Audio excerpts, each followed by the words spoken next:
Shalom, selamat malam teman-teman, rekan-rekan sekalian. Pada malam hari ini saya kembali menyapa setiap kita di dalam acara ngopi bareng. Tetap ngopi di rumah saja. Seperti biasa saya ditemani kopi latte pada malam hari ini. Biarlah kenikmatan kopi latte juga bisa dinikmati oleh teman-teman sekalian walaupun di rumah saja untuk bikin masing-masing gitu ya. Dan pada malam hari ini kehangatan kita juga dihangatkan oleh kebenaran firman Tuhan. Kita bisa menikmati kebenaran firman Tuhan lewat sharing pada malam hari yang akan saya sampaikan. Sebelum kita mulai, saya seruput dulu kopinya ya.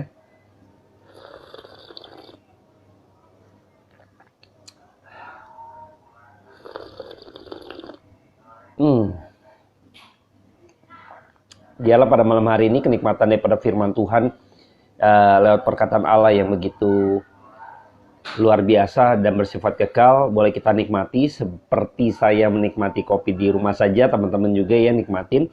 Nah, saya akan bahas pada malam hari ini mengenai khotbah Petrus gitu ya.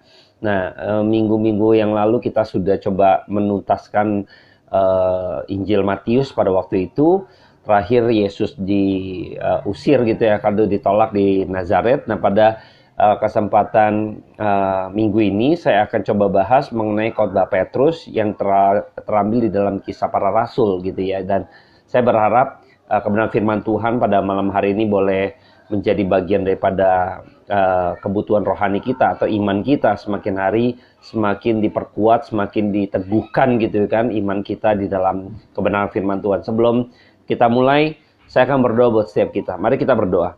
Bapa dalam surga, terima kasih buat kesempatan yang Kau berikan tiap minggunya Tuhan, buat setiap kami boleh kembali mendengar kebenaran firman Tuhan lewat acara yang begitu santai, namun kami rindu ada bobot kebenaran firman Tuhan yang boleh membekali kami untuk kami bisa menjadi pribadi pengikut Kristus yang begitu mengerti dan memahami kebenaran yang berdasarkan atau berlandaskan kebenaran iman yang benar di dalam kitab sucimu yaitu Alkitab, perkataan Allah yang bersifat hidup yaitu firman-Mu sendiri. Bapa, berkati jam ke depan, kiranya Tuhan memberkati hamba-Mu dan juga setiap pribadi yang ada di rumah saja, kiranya mereka boleh diberkati oleh perkataan Allah yang bersifat kekal itu untuk kebutuhan iman kami semua. Terima kasih Bapa, dalam nama Tuhan Yesus Kristus, aku berdoa dan ucap syukur. Amin. Baik, saya akan coba bagi beberapa bagian dari khotbah Petrus ini. Mungkin nggak bisa tuntas minggu ini, tetapi saya akan mencoba untuk mungkin membagi menjadi 4 atau 3 kali pertemuan dan lain sebagainya. Tapi saya akan coba berusaha untuk supaya kita slice by slice gitu ya. Jadi kita seperti mengupas gitu ya, seset daging gitu ya, slice by slice supaya kita bisa memahami dengan baik. Mungkin juga tidak terlalu dalam, tetapi saya berharap kita bisa mengerti kebenaran firman Tuhan, mau belajar dan menggali ya. Saya akan bacakan di dalam khotbah Petrus, Kisah Para Rasul 2 ayat 14 sampai 21, tapi nanti saya akan bahas ayat 14 sampai 16-nya saja dulu di awal gitu ya. Saya akan bacakan buat setiap kita.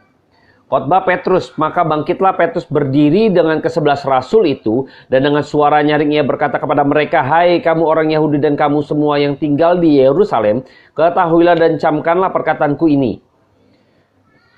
Orang-orang ini tidak mabuk seperti yang kamu sangka karena hari baru pukul 9. Tetapi itulah yang difirmankan Allah dengan perantara Nabi Yoel. Akan terjadi pada hari-hari terakhir, demikianlah firman Allah, bahwa aku akan mencurahkan rohku ke atas semua manusia. Maka anak-anakmu laki-laki dan perempuan akan bernubuat, dan teruna-turunamu akan mendapat penglihatan-penglihatan, dan orang-orangmu yang tua akan mendapat mimpi. Juga kata hamba-hambaku laki-laki dan perempuan akan kucurahkan rohku pada hari-hari itu, dan mereka akan bernubuat. Dan aku akan mengadakan mukjizat-mukjizat di atas, di langit, dan tanda-tanda di bawah, di bumi, darah dan api, dan gumpalan-gumpalan asap. Matahari akan berubah menjadi gelap gulita, dan bulan menjadi darah sebelum datangnya hari Tuhan, hari yang besar dan mulia itu. Dan barang siapa yang berseru kepada nama Tuhan akan diselamatkan. Nah, sebelum masuk di dalam nubuatan daripada kitab Nabi Yoel gitu ya, saya akan coba menggali dulu perihal bagaimana ketika itu Petrus yang adalah orang yang pernah gagal gitu ya. Petrus adalah sosok seorang yang dulu pernah terlalu pede bahwa dia adalah pribadi yang berani mati buat Kristus gitu ya. Jadi pada waktu Yesus disalibkan justru dia adalah orang yang menyangkal Kristus sebanyak 3 kali sebelum ayam berkokok. Jadi dia seperti pengecut gitu ya. Dan kita melihat bahwa Petrus bangkit gitu ya. Dan berdiri dengan suara yang begitu lantang. Suara nyaring gitu ya. Dia berkata, "Hai kamu orang Yahudi dan kamu semua orang yang tinggal di Yerusalem, ketahuilah dan camkanlah perkataanku ini." Jadi dia mempertegas perkataan ini. Karena sebelumnya pada waktu hari Pentakosta, jadi pencurahan Roh Kudus ya. Jadi murid-muridnya itu Petrus dan kawan-kawan gitu kan, beserta dengan murid-murid Kristus yang lainnya, mereka berada di dalam satu ketakutan, mereka berada di soto atas, mereka tidak ada keberanian karena ancaman pada waktu itu adalah nyawa mereka. Terlebih lagi ketika itu Saulus, salah satu orang Farisi yang bergegas mencari orang-orang yang percaya kepada Kristus dan minta kuasa untuk bisa dihakimi atau ditangkap dan mungkin dibunuh gitu ya. Jadi ini taruhannya serius gitu ya. Jadi pada waktu itu murid-murid Kristus, orang-orang yang percaya kepada Kristus, pada waktu itu ada taruhannya nyawa. Ketika mereka dalam ketakutan itu, mereka bersembunyi, mereka begitu berdiam diri, tenang begitu rupa. Dan akhirnya kita tahu bahwa pada waktu hari Pentakosta, maka adalah satu fenomena yang terjadi ya. Nah, hari ini saya coba bahas di bagian 14 sampai 15 dulu mengenai ketika Petrus mengatakan, orang-orang ini tidak mabuk seperti yang kamu sangka karena hari baru pukul 9. Karena di ayat sebelumnya, yaitu ayat 13 gitu ya, saya akan kutip di dalam Kisah Para Rasul ayat 13, tetapi orang lain menyindir, mereka sedang mabuk oleh anggur manis. Jadi ketika ada satu fenomena yang terjadi pada waktu murid-murid Kristus, pencurahan Roh Kudus turun pada waktu hari Pentakosta di dalam Kisah Para Rasul 2. Saya akan bacakan buat setiap kita Kisah Para Rasul 2 ayat 1 sampai 13. Saya akan bacakan dulu supaya kita dapat ceritanya seperti apa gitu ya. Ketika tiba hari Pentakosta, semua orang percaya berkumpul di satu tempat. Tiba-tiba turunlah dari langit suatu bunyi seperti tiupan angin yang keras. Angin keras yang memenuhi seluruh rumah di mana mereka duduk ya. Jadi mereka sedang duduk dan berdoa, dan tampaklah kepada mereka lidah-lidah seperti nyala api yang bertebaran dan hinggap pada mereka masing-masing. Maka penuhlah mereka dengan Roh Kudus, lalu mereka mulai berkata-kata dalam bahasa-bahasa lain, seperti yang diberikan oleh Roh itu kepada mereka untuk mengatakannya. Waktu itu Yerusalem diam orang-orang Yahudi yang saleh dari segala bangsa di bawah kolong langit. Ketika turun bunyi itu, berkerumunlah orang banyak. Mereka bingung karena mereka masing-masing mendengar rasul. Rasul itu berkata-kata dalam bahasa mereka sendiri. Mereka semua tercengang-cengang dan heran. Lalu berkata, bukankah mereka semua yang berkata-kata itu orang Galilea? Bagaimana mungkin kita masing-masing mendengar mereka berkata-kata dalam bahasa kita sendiri, yaitu bahasa yang kita pakai di negeri asal kita. Kita orang Partia, Media, Elam, penduduk Mesopotamia, Yudea dan Kapodokia, Pontus dan Asia, Firgia dan Pamfilia, Mesir dan daerah-daerah Libya yang berdekatan dengan Kirene. Pendatang-pendatang dari Roma, baik orang Yahudi dimanapun penganut agama Yahudi, orang Kreta dan orang Arab. Kita mendengar mereka berkata-kata dalam bahasa kita sendiri tentang perbuatan-perbuatan besar yang dilakukan Allah. Mereka semua tercengang-cengang dan sangat termangguk-mangguk sambil berkata seorang kepada yang lainnya, apakah artinya ini? Tetapi orang lain menyindir, mereka sedang mabuk oleh anggur manis. Jadi ada kejadian di mana ketika dalam kondisi ketakutan murid-muridnya, lalu Tuhan kirim yang seperti Tuhan janjikan, engkau akan Roh Kudus akan dicurahkan, Roh Kudus akan turun sebagai pendamping, sebagai parakletos gitu ya, yang mendampingi setiap murid-muridnya atau orang percaya. Nah, pada waktu itu murid-muridnya dalam ketakutan, lalu mereka mendapat satu fenomena. Ketika itu terjadilah satu pencurahan Roh Kudus di hari Pentakosta itu. Lalu mereka mampu berbahasa, bahasa yang seperti tadi kita sudah dengarkan. Ada yang dari Arab, dari Roma, Virgia, Pamfilia, Makedonia, gitu kan, penduduk Mesopotamia, Arab dan lain sebagainya. Banyak sekali gitu ya. Jadi ketika itu mereka mendapat satu karunia, yaitu mereka mampu berbahasa-bahasa dari bangsa-bangsa lain. Jadi pada waktu itu Yerusalem sebagai satu pusat atau titik di mana orang-orang dari bangsa-bangsa lain pada waktu itu berkumpul di sana, datang di sana gitu ya. Jadi ketika itu satu momen besar yang Tuhan sedang kerjakan. Nah, saya melihat bahwa seringkali ayat ini ditafsirkan dengan cara yang salah gitu ya, bahwa dari hari Pentakosta ini maka turunlah bahasa-bahasa roh, katanya seperti itu ya. Tetapi jelas firman Tuhan pada malam hari ini yang sudah saya bacakan, teman-teman nanti boleh selidiki lagi di dalam Kisah Para Rasul 2 gitu ya. Teman-teman perhatikan dengan seksama. Di situ tidak ada bahasa-bahasa yang tidak dimengerti. Jadi kalau dibilang mereka sedang mabuk oleh anggur manis yang tidak mengerti. Ada orang Yerusalem, orang Yahudi yang ada di Yerusalem, ketika mendengar ada orang yang berbahasa Arab misalnya gitu kan, atau dari bahasa-bahasa Asia, Yudea, atau bahasa-bahasa dari Partia, Media, mereka nggak ngerti. Lalu mereka bilang ini orang mabok gitu ya. Tapi orang-orang yang dari daerah asal mereka itu, mereka tahu dan akhirnya mereka mendengar itu, lalu mereka tanda petik, dicuri perhatian mereka, lalu mereka mau mendengarkannya. Lalu mereka malah mengatakan, apakah artinya ini? Ada something happen gitu ya. Ada sesuatu yang sedang terjadi di sini. Dan sedang ingin diteliti atau sedang ingin disimak baik-baik dengan orang-orang tersebut. Oleh orang-orang tersebut. Tetapi orang-orang Yahudi yang ada di Yerusalem justru sepertinya meremehkan atau mengejek gitu ya. Nah ini karena mereka tidak mengerti gitu ya. Jadi seringkali ini juga Kisah Para Rasul 2 hari Pentakosta ini seringkali disalah tafsirkan oleh beberapa hamba Tuhan yang kurang bertanggung jawab, bahwa ini adalah bahasa roh. Itu salah besar ya. Jadi saya berharap teman-teman mulai sekarang boleh semakin hari semakin kritis gitu ya. Jangan mau terima begitu saja gitu ya. Jadi saya pengen rindu ya, teman-teman mau meneliti dengan seksama, dengan benar-benar sungguh-sungguh di hadapan Tuhan. Mohon Roh Kudus bimbing. Kita akan teliti dengan baik-baik. Dan tadi barusan saya baca, tidak ada bahasa yang tidak dimengerti. Semuanya bahasa yang dimengerti. Bahkan dikatakan bagaimana mungkin mereka bisa berbahasa dari daerah atau bangsa kita, dari dimana kita berasal gitu loh.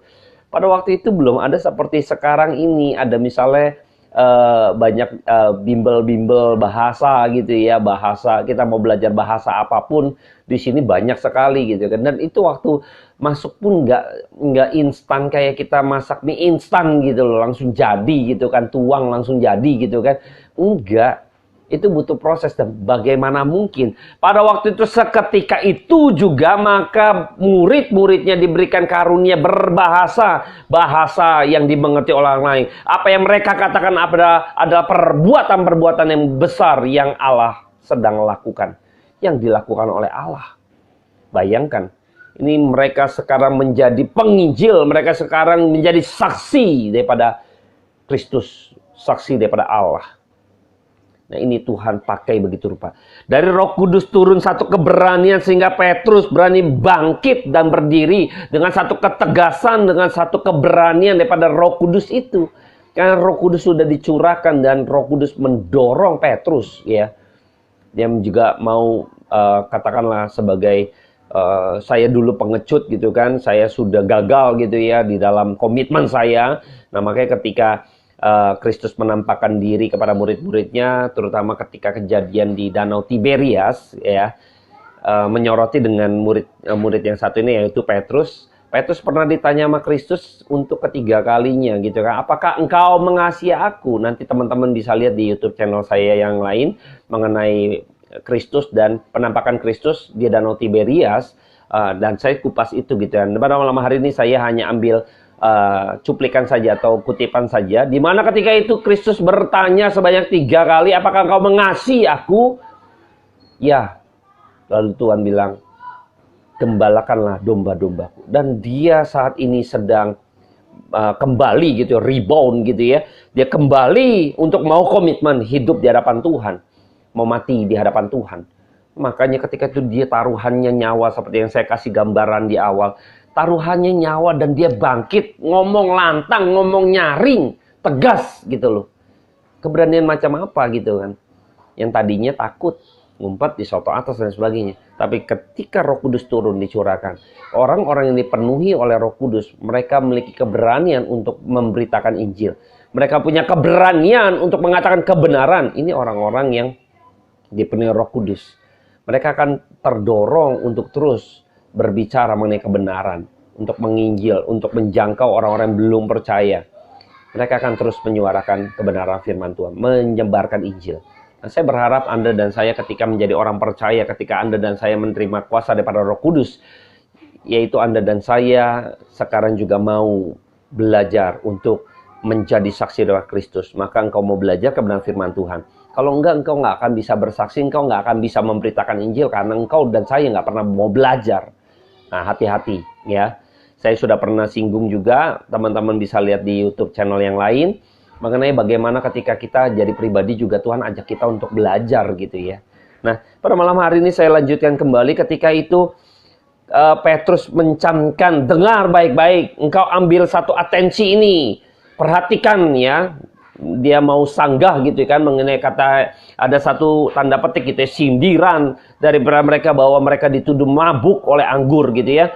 Tapi Petrus dengan jelas, orang-orang ini tidak mabuk seperti yang kamu sangka, karena hari baru pukul 9. Hari baru pukul 9. Ini kalau misalnya kita mau debatin gitu ya. Ini kadang orang-orang Yahudi pada waktu itu yang di Yerusalem gitu ya. Dia tuh memberikan satu kesimpulan tetapi tidak memiliki dasar yang cukup kuat gitu ya. Bayangkan, maka Petrus masuk di dalam dibicara pukul gitu kan. Pukul 9 pagi gitu kan. Mabuk. Aneh gitu loh. Kalau mau mabuk, oke lah. Kalau malam, Anda boleh tuduh mereka mabuk. Misalnya karena suasananya juga gelap, misalnya gitu kan. Lalu terlebih lagi saya nggak ngerti ini orang ngoceh apa. Misalnya orang ngomong pakai bahasa daerah gitu ya. Terus malam-malam saya nggak ngeliat dia seperti apa dengan jelas. Lalu dia ngomong gitu, saya maka bilang, oh ini orang suka mabuk nih. Ngumpul-ngumpul gitu kan, ngomong nggak jelas. Nah ini orang mabuk gitu ya. Saya bisa demikian gitu. Tetapi ini Petrus memberikan satu ketegasan gitu kan. Hari waktu sekarang pukul 9 gitu loh. Jadi you mau tuduh begitu, you mau mereka sindir begitu, dasarnya apa? Nggak kuat gitu loh.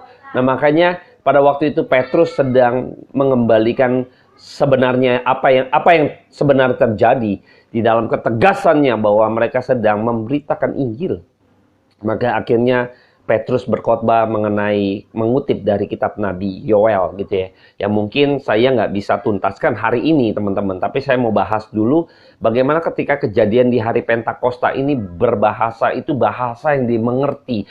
Bahasa jadi Roh Kudus turun justru untuk membuat orang yang tidak mengerti Injil, tidak mengerti dan tidak mengenal Kristus, maka lewat bahasa yang dikaruniakan pada Allah ketika pencurahan Roh Kudus yang dilakukan oleh Roh Kudus kepada setiap murid-muridnya, maka mereka mampu berbicara dengan bahasa-bahasa yang lain.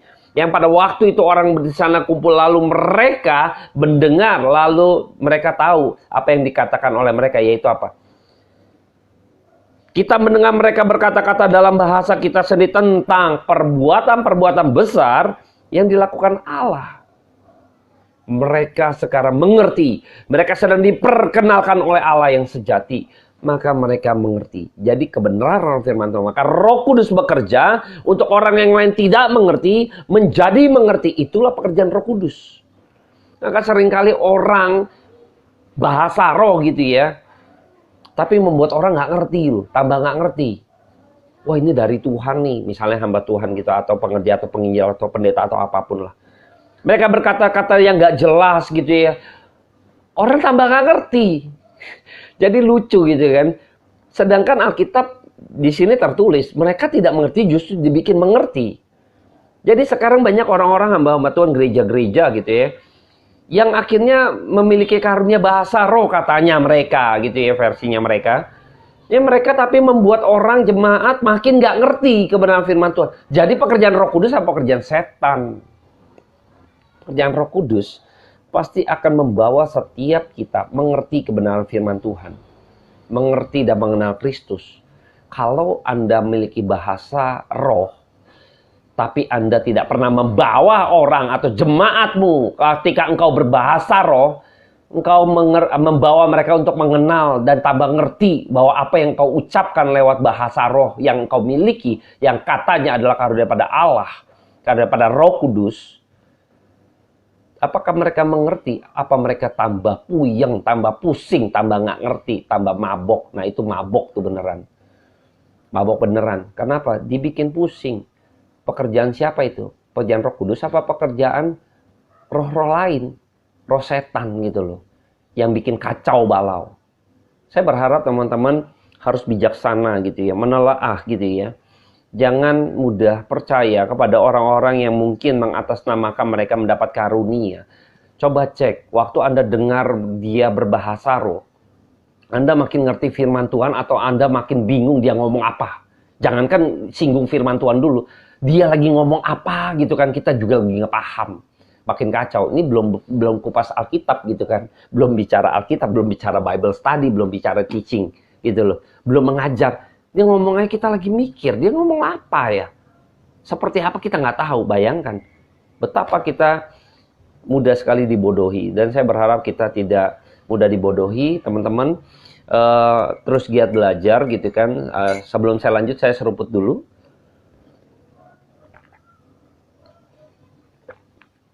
Saya teringat teman-teman.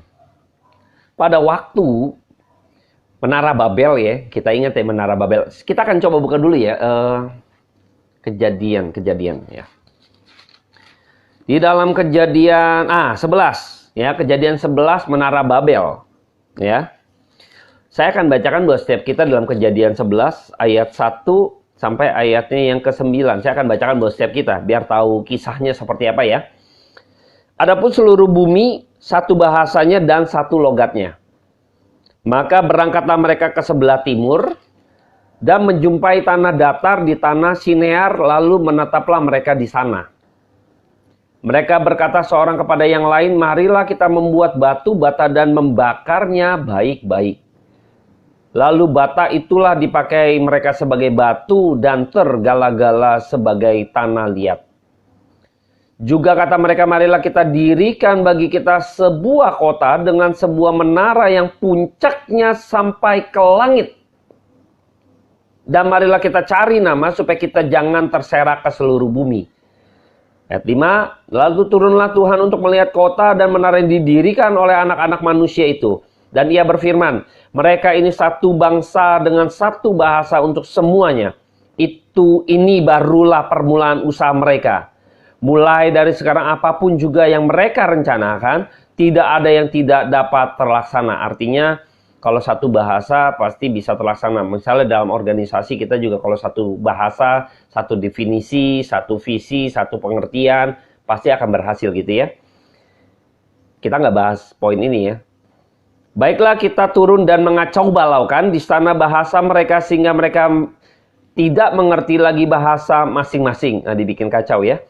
Demikianlah mereka diserahkan Tuhan, diserahkan Tuhan dari situ ke seluruh bumi dan mereka berhenti mendirikan kota itu. Itulah sebabnya sampai sekarang nama kota itu disebut Babel. Karena disitulah dikacau balaukan Tuhan bahasa seluruh bumi dan dari situlah mereka diserahkan Tuhan ke seluruh bumi. Ini ada hal yang menarik gitu ya. Jadi pada waktu itu manusia-manusia gitu ya, orang-orang mencoba untuk membuat satu menara, tanda gitu kan sampai ke langit. Nah ini melawan Tuhan sebenarnya. Mengapa Tuhan kacaukan? Mengapa Tuhan serahkan? Karena udah melawan Tuhan gitu ya. Jadi melawan Tuhannya dari mana? Itu kan baik, biar satu bahasa, biar nggak berserakan. Justru waktu kata-kata yang tadi menara sampai ke langit, sedang menantang Tuhan, ya, menantang Tuhan sampai ke langit, bayangin ya. Ya itu istilah jadi menantang Tuhan dari sana ya. Kedua, sebenarnya kan mandatnya Tuhan adalah beranak cucu bertambah banyak, penuhilah bumi gitu kan. Enggak ngumpul, nyebar. Nyebar semuanya. Ini makanya kalau mereka ngumpul nih udah melawan daripada daripada mandatnya pada Tuhan di dalam kejadian awal gitu ya, waktu Tuhan menciptakan Adam dan Hawa di dalam kejadian penciptaan 1 dan 2 gitu ya. Kita tahu itu. Ya ketika kita melihat bahwa sesungguhnya Tuhan justru serahkan gitu kan. Tuhan hancurkan itu karena melawan Tuhan dan juga bukan ini nggak melaksanakan mandat Tuhan gitu. Lalu mereka harus dikucar-kacirkan, katakanlah gitu. Lalu mereka menyebar, kira-kira demikian. Nah, ketika di dalam Pentakosta Tuhan kembali satukan bahasa, yaitu bahasa yang mengerti kebenaran firman Tuhan, dan mereka tersebar. Ini menarik. Ya. Ini menarik sekali. Jadi ketika waktu di Menara Babel Tuhan hancurkan supaya engkau berada di seluruh bumi, penuhi bumi, engkau tersebar di mana-mana. Nah pada waktu Pentakosta yang sudah tersebar itu yang nggak mengerti, sekarang Roh Kudus turun tercurah, engkau dibikin jadi mengerti, lalu engkau tetap tersebar atau bersebaran seluruh bumi. Engkau harus memberitakan Injil. Tapi Injil Roh Kudus ini turun untuk menyatukan bahasamu, tanda petik, bahasa yang mengerti kebenaran firman Tuhan. Bahasa yang mengerti dan memahami isi dan maksud daripada Injil itu sendiri. Makanya kembali kepada kebenaran firman Tuhan. Back to the Bible gitu ya. Semangat daripada kita kembali mau setia kepada kebenaran firman Tuhan. Ini semangat yang akhir Roh Kudus curahkan dan kita sekarang beritakan di mana-mana. Makanya ketika para murid-murid mendapat karunia itu, mereka memberitakan supaya mereka juga mengerti satu bahasa mengenai Injil, yaitu Kristus, dan bisa menerima Kristus dimanapun mereka berada. Mereka tersebar. Yerusalem sebagai titik awal. Nah, saya berharap teman-teman dan kita semua harus memahami bahwa sesungguhnya bahwa kebenaran firman Tuhan itu, Roh Kudus itu bekerja supaya kita yang tidak mengerti menjadi mengerti. Bahasa tanda petik gitu ya. Bahasanya adalah bahasa yang dulu kita nggak tahu firman Tuhan, kita nggak bisa mengerti setiap kebenaran firman Tuhan yang tertulis di dalam Alkitab. Lalu Roh Kudus dengan bahasanya lewat pengajaran lewat hamba-hamba Tuhan yang setia, yang benar-benar memberitakan kebenaran firman Tuhan, maka Roh Kudus memberikan iluminasi buat setiap kita sehingga kita memahami kebenaran firman Tuhan. Ini bahasa yang harus kita tangkap. Bahasa Injil yang sejati itu. Jangan sampai kita terkecoh bahwa banyak hamba-hamba Tuhan yang katanya memiliki karunia bahasa roh. Saya nggak bilang karunia bahasa roh itu tidak ada. Ada gitu kan. Alkitab pun mencatat gitu ya. Tetapi harus ada konfirmasi tertentu. Ya, saya berharap jangan pakai yang sesuatu yang belum terkonfirmasi. Jangan mutlakan itu. Yang sudah mutlak, yang sudah paling jelas konfirmasinya adalah belajar, mengerti, memahami kebenaran firman Tuhan. Pengetahuan, karunia mengetahui sesuatu, itu yang harus kita kejar. Ini yang udah jelas. Karena seringkali udah jelas justru diabaikan gitu. Karena capek. Karena belajar itu males ya. Banyak orang belajar ya males. Makanya orang tuh ya mau gampangnya saja ya udah pakai bahasa roh gitu ya. Kira-kira gitu pakai bahasa roh gitu ya. Saya rasa ini adalah tipe-tipe orang yang nggak mau belajar sebenarnya. Emang saya akuilah. Nggak semua orang suka baca buku. Nggak semua orang suka belajar. Saya dulu juga nggak suka baca buku. Tapi saya percaya ada kuasa daripada Roh Kudus yang menggerakkan saya. Saya begitu rindu, lalu saya cari-cari tahu, saya banyak-banyak baca, walaupun nggak banyak-banyak banget seperti para teolog-teolog gitu ya. Tetapi kalau dibandingkan dulu, saya belum katakanlah masih Kristen-Kristenan gitu ya.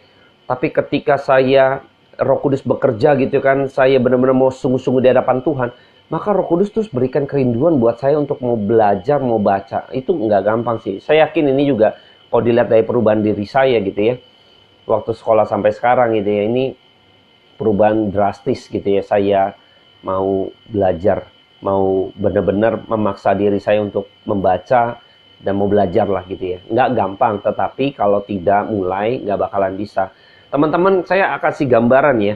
Misalnya pada waktu kita dorong mobil mogok, itu waktu awal itu start itu dorong setengah mati, ngeden nih. Tapi begitu udah jalan ya, itu enak tuh tinggal dorongnya. Jalan terus kita dorong aja, dorong. Tapi kalau kita berhenti, ngeden lagi, capek. Mendingan waktu start dorong pertama berat, tapi begitu sudah jalan teruskan, itu akan menjadi ringan. Ya, saya berharap ini saran yang cukup baik. Teman-teman boleh coba. Belajarlah bacalah satu pasal gitu ya, atau kalau nggak mau satu pasal, satu perikop gitu ya, untuk latih diri kita ya.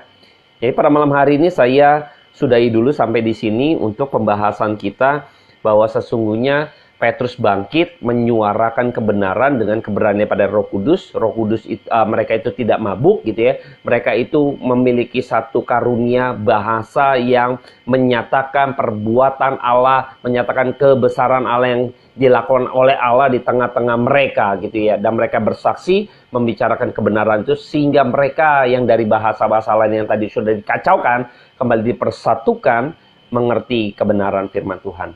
Dan mereka tetap tersebar di bangsa-bangsa ya.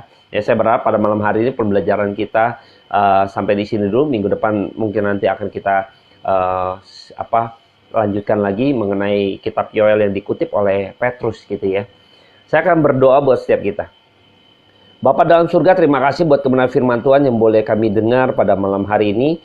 Kayak Roh Kudus membangkitkan kami untuk kami mau belajar, iman kami boleh diteguhkan agar semakin hari kami semakin diberikan kegairahan untuk kami boleh mau mempelajari kebenaran firman Tuhan yang hidup itu. Terpujilah nama Tuhan, hamba menyerahkan semua ke dalam tangan Tuhan. Kayak Roh Kudus-Mu bekerja atas setiap hati mereka. Dalam nama Tuhan Yesus Kristus, hamba mengucap syukur. Amin. Terima kasih teman-teman, silakan lanjutkan ngopinya, ngopi di rumah saja, tetap stay at home, jaga kesehatan. Seruput kopinya.